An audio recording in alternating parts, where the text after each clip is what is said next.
반갑습니다.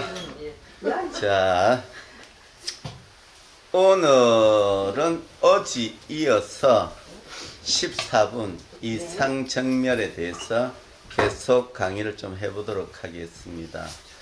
어제 마지막 이야기한 게 공덕이었죠. 그죠? 공덕. 근데 어저께 이제 제가 강의한 내용은 그랬을 겁니다. 아마 14분 이상정멸에서 공덕이라는 단어가 처음 나온다고 했잖아요. 그래서 왜 그 공덕이 나왔는지에 대해서 쭉 과정을 제가 설명을 해 드렸죠. 그죠? 근데 어저께 제가 설명하면서 아마 보살님들은 제가 하는 설명을 들을 때 이 복덕과 공덕의 어떤 차이점을 아마 좀 들었을 겁니다. 그죠? 근데 사실은 아셔야 되는 게 복덕과 공덕은 사실은 같은 말이에요. 똑같은 말입니다. 이게 왜 같으냐 하면 제가 말씀을 드려볼게요. 자, 이 복덕의 복자는 이미 제가 건강경 8분 어법출생에서 설명할 때 복과 복덕과 복덕성에 대한 설명을 할 때 복에 대해서 뭐라고 했습니까? 복은 받는 거랬습니까? 주는 거랬습니까? 주는 걸 안 했습니까? 근데 일반적으로 보살님들은 복에 대해서 받는 개념으로 생각하잖아요. 받아서 부족한 걸 꽉 채워서 풍족한 거에 그게 이제 복이라고 생각하시는데, 근데 그런 받을 수 있는 씨앗이 뭡니까? 주는 데서 비롯되잖아요. 그래서 복은 주고 주는 데서 발생된다고 제가 계속 설명을 했습니다. 자, 복의 개념은 주는 겁니다. 자, 그러면 공덕의 개념을 한번 봅시다. 공의 개념을 뭐라고 했습니까? 견성시공. 견성이 곧 공이다. 근데 견성이 뭡니까? 내 마음을 보는 게 견성이잖아요. 그죠? 내 마음을 보게 되면 부처를 본다고 앉아 이야기하듯이 내 마음을 보는 게 불교에서는 가장 중요한 공부라는 겁니다. 자, 근데 내 마음을 보게 되면 진짜 내 마음을 보게 되면 뭡니까? 결국 우리 불교에서는 이제 무아라 그러죠. 근데 그 무아가 내가 없는 게 아니잖아요. 그죠? 내가 실체가 없다는 게 아니고 나라고 할 만한 게 없다는 게 무아의 개념이잖아요. 자, 그러면 보세요. 나 자신을 내 본연의 내 모습을 보게 되면 그게 이제 우리가 말하는 무아의 개념인데, 무아는 내가 없으니까 나의 것도 없죠. 이게 뭐냐면 내가 없으니까 내가 소유하고자 하는 있지 않습니까? 욕망에 대한 집착이 없어지는 겁니다. 내가 없는데 무엇을 내 거라고 주장할 겁니까? 내가 없잖아요. 그죠? 내 것이 없습니다. 다른 말로 하면 내가 소유하고자 하는 욕심들이 다 사라진 상태가 무아입니다. 자, 그러면 내 것에 대한 욕심이 다 사라지면 내 거라고 저장할 필요가 있습니까? 없잖아요. 내 것이 없게 되면 말 그대로 생기는 쪽쪽 어떻게 됩니까? 나누어 줍니다. 다 나누어 주는 거예요. 그래서 실질적으로 견성이 되면 내 거라고 주장하는 것이 없기 때문에 모든 사람들에게 보시를 해주는 겁니다. 보시가 뭐예요? 주고 또 주는 거 아닙니까? 그러면 복이 뭡니까? 주는 것. 공이 뭐예요? 내 마음을 보게 되면 무조건 주는 마음이 생기는 겁니다. 그래서 복과 공은 같은 말이에요. 제가 항상 이야기하죠. 불교의 개념은 있잖아요. 시작은 다른데 마지막에 있잖아요. 종착지에 가보면 다 개념이 똑같아집니다. 공부를 하면 할수록 보살님들이 터득하게 되는 게 뭐냐면 이게 전부 다 똑같네 하는 거를 알게 됩니다. 그래서 지금 제가 했잖아요. 복이나 공이나 다 주는 거다. 그러면 이제 말 그대로 주면서 살아야 되겠는데 그 생각은 하시죠, 그죠? 근데 자 봐봐요. 제가 모든 것을 주고 주라 그러면 보살님들 마음속으로는 그렇게 생각합니다. 마음은 주고 싶은데 가진 것이 별로 없어 주지를 못합니다. 이렇게 이야기합니다. 이렇게 생각하는 그 자체가 보살님들이 있잖아요. 아주 뿌리 깊은 아상을 가지고 있다는 겁니다. 그게 무슨 말이냐면 왜 복을 나누어 주는 이 복의 의미를 왜 자꾸 물질로만 생각합니까?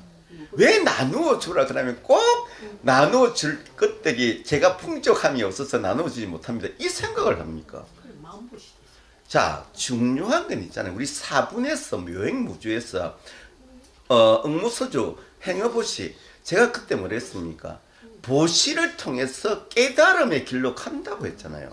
근데 그 보시가 우리가 말하는 물질을 나누어 주는 걸까요? 아니에요. 여러분들 진짜 아셔야 되는 게, 자 봐봐요. 물질로 나누어 주는 거는 있잖아요. 한계가 있습니다. 그런데 여러분들 있잖아요. 마음으로 보시하는 거는 있지 않습니까? 한도 끝도 없어요. 오늘 하루 동안에 마음으로 보시하고자 마음 먹은다면 수백 번도 할 수 있어요. 왜냐하면 왜 마음 보시에 대해서 생각하는 바를 있지 않습니까? 좁게 생각하느냐면 자꾸 마음 보시도 있지 않습니까? 이 물질의 보시와 연관시켜서 그러는 거예요. 실질적으로 있지 않습니까? 제가 좋은 말을 하는 것도 보시고 제가 보살님한테 거짓말을 안 하는 것도 보십니다. 예? 말 그대로 내가 보살님 말을 이해하는 것도 보시고 보살님이 나에게 욕을 해도 기분 좀 나쁘구나 이렇게 내가 받아들이는 것도 보시예요. 실질적으로 보시는 한도 끝도 없습니다. 그런 보시가 내 생활의 일상화가 되면 그게 바로 보살 행위고 그게 바로 깨달음입니다. 그게 보시라는 의미를 준다는 의미를 물질과 연관시키지 마세요. 경전에 보면 이런 이야기가 하나 있습니다. 우리 부처님 10대 제자 중에 대가습은 두타 제일행입니다. 두타가 뭐냐 하면은 수행자로서 있지 않습니까? 말 그대로 소욕지죠. 가장 필요한 부분만 가지고 나에게 더 이상 필요하지 않는 부분은 다 나눠줘 버립니다. 가지지를 않아요. 그래서 그 대가습 같은 경우 그 두타행은 부처님보다도 더 뛰어났습니다. 예? 그러다 보니까 부처님이 그 대가습에게 그 이야기를 합니다. 너무 나이도 이렇게 많고 하다 보니까 너무 두타행을 하다 보면 몸을 빨리 상하니까 공양층도 좀 받아서 맛있는 것도 좀 드시고 밤에 추우니까 가사도 좀 따뜻한 거 하나 받으세요. 그러니까 대가습이 그 이야기를 합니다. 저는 지금 이대로도 만족하고 행복합니다. 이렇게 이야기하면서 부처님이 이야기하는 것마저도 거절을 합니다. 근데 이분이 어느 정도냐 하면은 이분이 글씨를 하러 밖에 나갔잖아요. 밖에 나갔는데 그 부잣집의 그 쓰레기통에서 늙은 거지가 먹을 것을 막 찾는 거예요. 그래서 대가습이 그 늙은 거지한테 가서 나에게 공양을 올리라 그럽니다. 그러니까 그 늙은 그 거지가 너무 황당하잖아요. 자기도 지금 이게 쓰레기통 뒤지고 있는데 공양 올리라니까 얼마나 황당해요. 그래서 근데 문제는 스님이니까 욕은 못하고 스님 저도 지금 이게 쓰레기통 뒤지고 있는데 제가 어떻게 공양을 올립니까? 그러니까 대가습이 그 거지에게 얘기합니다. 공양을 올리는 것은 물질이 아니다. 너의 마음이다. 네가 올리고자 하는 마음이 있으면 이게 쓰레기가 됐든 음식이 됐든 그게 중요한 게 아니다. 말 그대로 네 마음에서 모든 게 그러니까 우리가 공양을 올리는 게 보시를 하는 게 모든 시작은 네 마음에서 시작되는 거다. 이렇게 이야기를 합니다. 그러니까 그 말을 듣고 그 늙은 거지가 잘못했다고 참여를 하면서 자기가 건진 그 쓰레기 음식 중에 일부 제일 좋은 거를 뭡니까 대가스벽에 올립니다. 그리고 이제 그 법화경에 나오는 이야기가 나중에 그 늙은 거지가 죽고 난 뒤에 아주 좋은데 그 보시의 공덕으로 좋은데 갔다는 이야기를 합니다. 제가 이 말씀을 드리는 거는 보시는 있잖아요. 자꾸 우리 보살님들은 물질과 연관시켜서 생각한다는 겁니다. 근데 물질이 아니에요. 보시는 먼저 마음에서 시작되는 겁니다.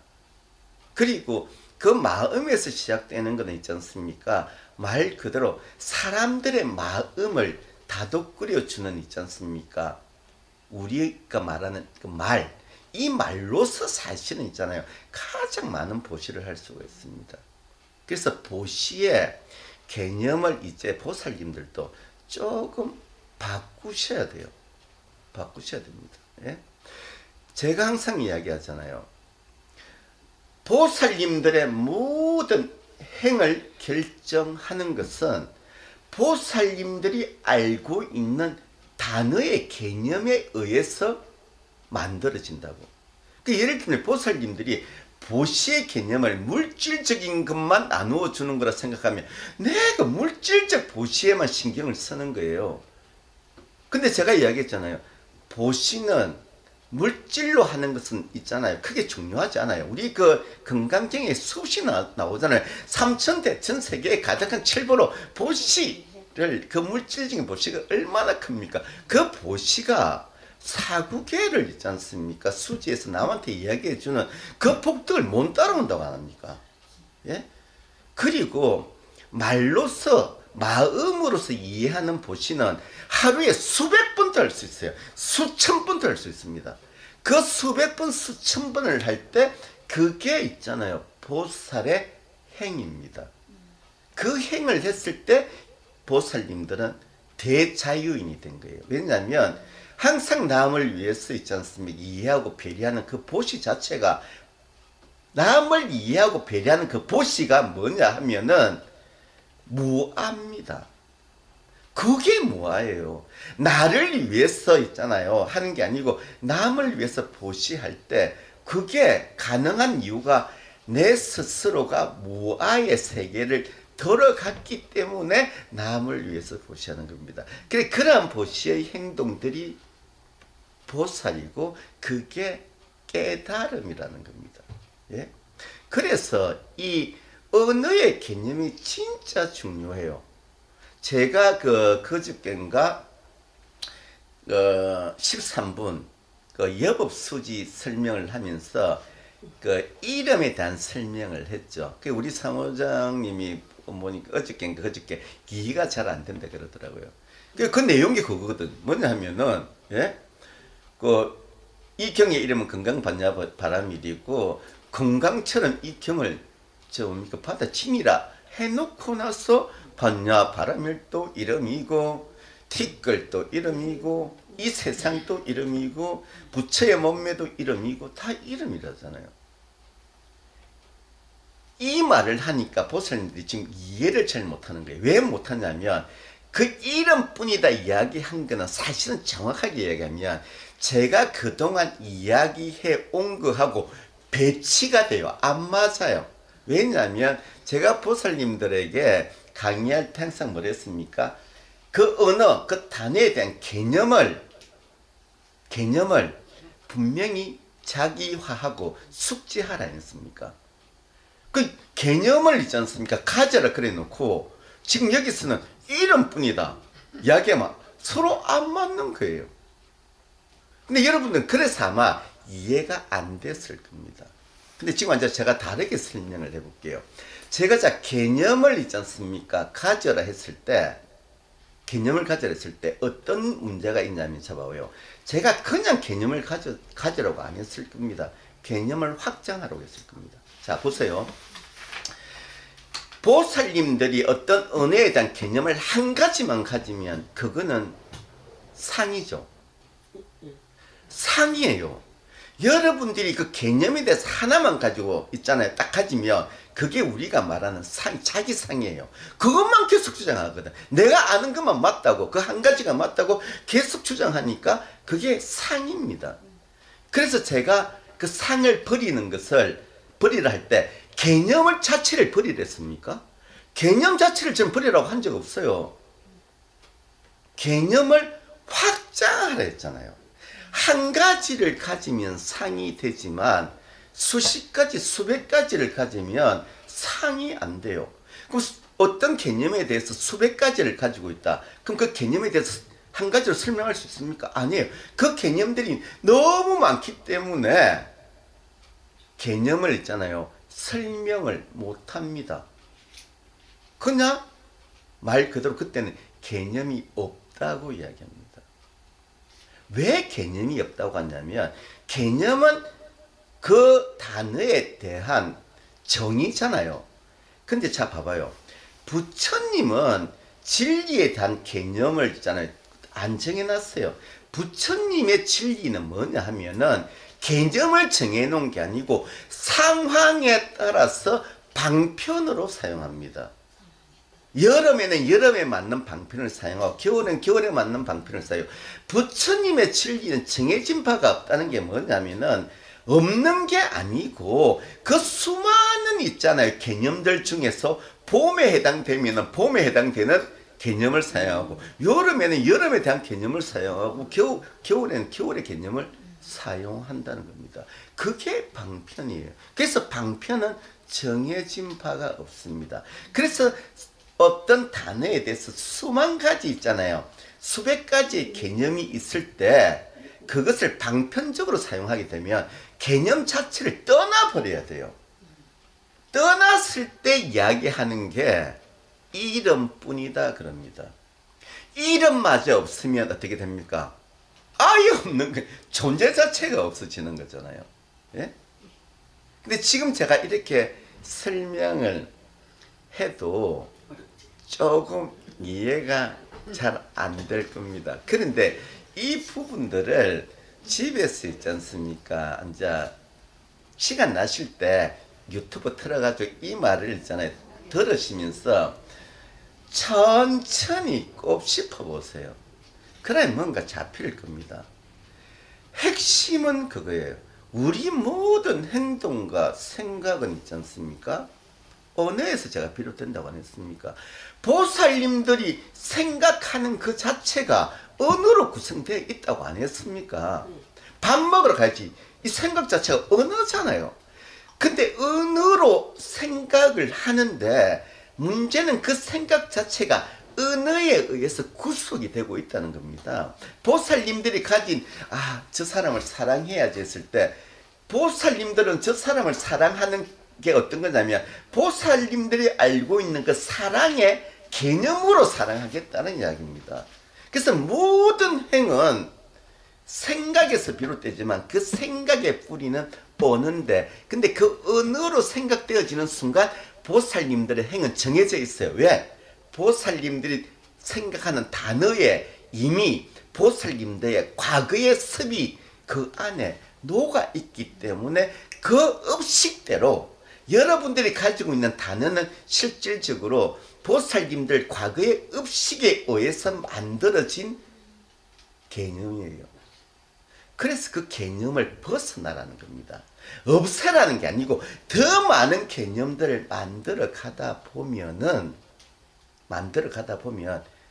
개념은 사라지고 방편만 남을 때 그때 말을 이름뿐이다 이야기하는 겁니다. 그래도 어렵죠. 그렇죠? 그래도 어려울 겁니다. 자, 그러면 이게 제가 이야기하는 뭡니까? 복과 공은 같은 의미라고 제가 말씀을 드렸죠. 자, 그런데 봐봐요.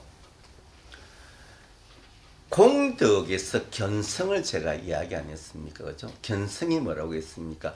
내 본연의 모습을 보게 되면 나라고 할 만한 것이 없다. 이렇게 이야기하잖아요. 무아라고 이야기하잖아요. 그럼 제가 무아를 이야기하면 솔직히 보살님들도 이 무아의 개념이 들어오지가 않아요. 왜? 무아가 돼본 적이 없잖아요. 그리고 문제는 제가 무아를 이야기하면서 이 무아를 누가 자각합니까? 내가 있잖아요. 무아를 자각해야 되는데, 내가 이게 실제 하는데 나를 어떻게 없습니까? 여기서 이 말의 함정에 빠지는데, 근데 이 말의 함정에 빠졌을 때 이 말로 들어가지 마세요. 이 경전을 14분을 보게 되면은, 자, 공덕을 이야기해 놓고 그 뒤에 내용을 한번 보세요. 가장 많이 나오는 게 뭐냐면 아상, 인상, 중생상, 수자상에 대한 이야기고, 이 아상, 인상, 중생상, 수자상이 14분에 5번이 반복됩니다. 예? 왜 5번을 반복하느냐면 공을 알아라는 의미에서 그걸 이야기합니다. 이 공이 말 그대로 무하잖아요. 자, 그러면 아상, 인상, 중생상, 수자상이 없어지면 그게 무하고 그게 공이라고 이미 제가 3분 대성정종편에서 아상, 인상, 중생상, 수자상을 설명할 때 이 지금 한 이야기를 다 했던 겁니다. 네. 그러니까 여기서 오늘 제가 말씀드리고 싶은 것은 이 부분입니다. 개념을 알아야 된다는 이야기입니다. 근데 그 개념을 자꾸 확장해 가면은 나중에 개념들이 없어지고 이름만 남습니다. 예를 들면 자 봐봐요. 무학대사 이야기할 때 제가 무학의 의미가 뭡니까? 우리 한자로 해석하면 배운 게 없다지만은 뭡니까? 그 뜻이 아니라 그랬잖아요. 배울 것이 없다. 너무 다 배워버려가지고 모르는 게 없었어 있잖아요. 배울 게 없이 돼버린 거예요. 그러니까 이게 개념은 있잖아요. 생각에 따라서 다 바뀌어가요. 근데 그 개념에 고정되어 있는 것을 상이라고 이야기하는 겁니다. 그래서 보살님들의 이 생각, 언어로 생각하는 이 개념들이 확장이 되기 시작하면 말 그대로 어떠한 말에도 있지 않습니까? 구애를 안 받아요. 걸리지 않아요. 자유자재하다는 말입니다. 그게 공입니다. 예. 오늘 강의는 이것으로 끝내겠습니다. 예, 그 정도로 하겠습니다.